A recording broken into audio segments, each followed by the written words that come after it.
मनुष्य के मन और पैराशूट में यही समानता होती है कि यह दोनों तब काम करते हैं जब ये दोनों खुले होते हैं। तो इस वीडियो में कही गई बातों को खुले मन के साथ सुनिएगा। वक्त कब क्या रंग दिखाए हम नहीं जानते, वरना जिस राम को रात में राज्य मिलने वाला था उन्हें सुबह वनवास न मिलता। ये घटना इस बात का उदाहरण है कि चाहे मनुष्य हो या भगवान, हर किसी को कठिन परिस्थितियों का सामना करके जीवन में आगे बढ़ना पड़ता है। लोग भगवान की पूजा तो करते हैं, लेकिन कभी उनके चरित्र से अच्छी आदतें नहीं सीखते। इसलिए आज मैं आपको बताने वाला हूँ रामायण में बताई गई कुछ ऐसी बातें जो आपके लिए जानना बहुत जरूरी है। ये कोई धार्मिक वीडियो या प्रवचन नहीं है। आज के वीडियो में मैं आपको वह बातें बताने वाला हूँ जो आज के जमाने में आपको सही मार्गदर्शन देने में उतनी ही सक्षम है जितनी रामायण काल में हुआ करती थी। सबसे पहली बात तो भगवान श्री राम ने अपने जीवन काल में कभी कोई ग्रंथ नहीं लिखा और न ही उन्होंने कभी प्रवचन दिए। उन्होंने कभी खुद को ईश्वर का अवतार बताकर समाज से बुराइयां मिटाने का कभी कोई अभियान भी नहीं चलाया था, बल्कि उन्होंने अपना जीवन ऐसे बनाया ताकि लोग उनसे सीख सकें। अपने जीवन में आने वाली हर परेशानी और हर कठिनाई को उन्होंने हंसकर स्वीकारा और अपने जीवन को एक उदाहरण बताकर यह बताया कि जीवन एक ऐसा सफर है जहां इंसान को हर तरह का अच्छा बुरा तजुर्बा मिलता है। अच्छे पलों का तो हम भरपूर आनंद उठाते हैं, पर मुश्किल की घड़ी में अक्सर अपने भाग्य को कोसने लगते हैं। ये बात हम सभी जानते हैं कि वक्त कैसा भी क्यों ना हो, अपने साथ कोई ना कोई सबक लेकर जरूर आता है, लेकिन कभी कभी हम उस सीख को समझ पाने में सक्षम नहीं हो पाते।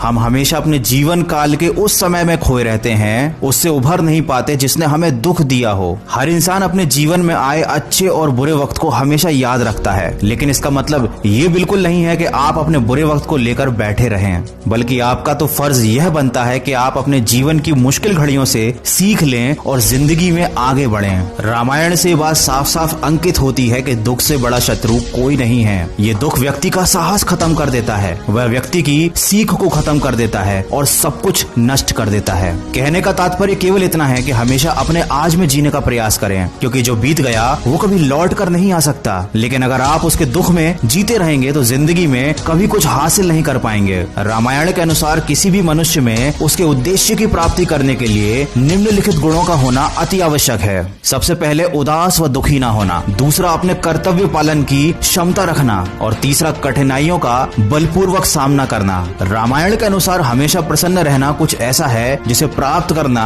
असंभव है। कहने का यह तात्पर्य है कि प्रसन्नता और दुख ये दोनों जीवन में आते जाते रहते हैं। ऐसा हो ही नहीं सकता कि लगातार सिर्फ प्रसन्नता जीवन में बनी रहे। इसलिए अपने दुखों से हार कर जीवन का अंत कर देने में कोई भलाई नहीं होती, बल्कि सुख और आनंद का रास्ता जीवन से ही निकलता है। जो व्यक्ति हमेशा अच्छा और मीठा बोलता है, हर समय अपनी भाषा का ध्यान रखता है, किसी भी परिस्थिति में बुरे शब्दों का इस्तेमाल नहीं करता, वह व्यक्ति जीवन में हमेशा प्रगति करता है। ये शाश्वत सत्य है कि बोलने से पहले शब्द मनुष्य के वश में होते हैं, किंतु बोलने के बाद मनुष्य शब्दों के वश में हो जाता है। ये बोले गए शब्द एक ऐसी चीज है जिसकी वजह से इंसान या तो दिल में उतर जाता है या फिर दिल से उतर जाता है। इसलिए हमेशा बातों को ध्यान पूर्वक कहें, क्योंकि हम तो कहकर भूल जाते हैं लेकिन लोग उन्हें हमेशा याद रखते हैं। भगवान राम को मर्यादा पुरुषोत्तम कहा जाता है, क्योंकि वो हमेशा अपनी मर्यादा में रहे, अपने अनुशासन का पालन करते रहे। और ये बात हमें सीखने को मिलती है कि अनुशासन सुखी जीवन के लिए सबसे महत्वपूर्ण है। मर्यादाएं जीवन में आने वाले संघर्षों से जूझने की शक्ति देती हैं। अच्छी संगति मनुष्य की तरक्की के लिए बहुत जरूरी है। अगर वो गलत संगत में है तो उसके जीवन में आगे बढ़ने का रास्ता रुक जाता है। जैसे कैकेयी ने दासी मंथरा की गलत बातों में आकर भगवान राम को वनवास भिजवाया था। सब कुछ जानते हुए भी भगवान राम ने वनवास को स्वीकारा, क्योंकि वह ये बात बताना चाहते थे कि बच्चों के लिए उस कर्ज को चुकाना मुश्किल है जो उनके माँ बाप ने उन्हें बड़ा करने के लिए दिया है। रावण ज्ञानी था, रावण धनी था, किंतु अपने अहंकार और क्रोध के चलते उसने अपना सब कुछ नष्ट कर लिया।